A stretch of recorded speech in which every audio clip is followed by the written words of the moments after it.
Instead of postponing the synod as some bishops had asked Pope Francis to do in the wake of the continuing sex abuse scandals, he instead made some changes to the setup of the synod with an apostolic constitution. Now, with the setup of the synod is more of a way for bishops to listen to the concerns of the people of God. The Pope has updated the rules that guide the Synod of Bishops so that the assembly can be more effective. He has done so in a high-ranking document, the Apostolic Constitution Episcopalis Communio, which immediately goes into play.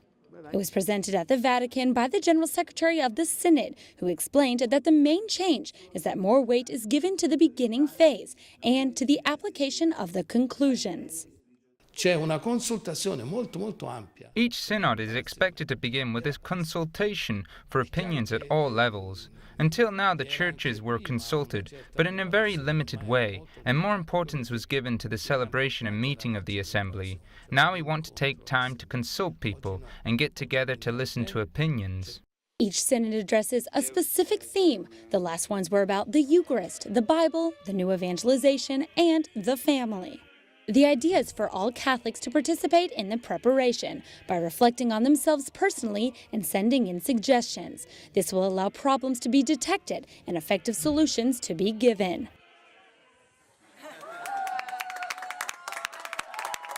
A practical example was the pre-synod meeting with 300 youth from all over the world in March. In the end, their proposals were included in the working document the bishops will use at the synod on youth and vocation that begins October 3rd.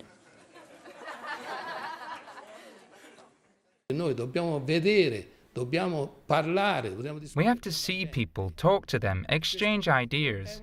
That is the change. We want all the baptized to personally be involved in the synod.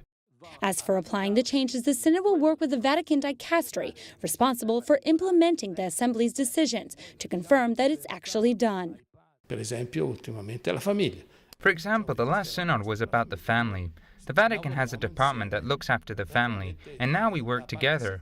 Of course, the executive issues depend on them, but we want to follow the issues, support them, and have a permanent relationship with them.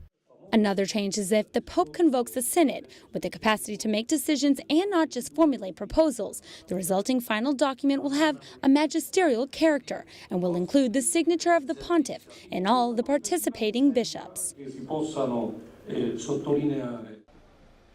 With these changes, the Pope is trying to ensure that the bishops around the world listen to the concerns of all of the people within their parishes, even those concerns that are difficult to hear, like the current scandals. With this, also that there will be a transparency within the church that perhaps wasn't there before. At the Vatican, Melissa Butts, Currents News. Back to you in New York, Liz.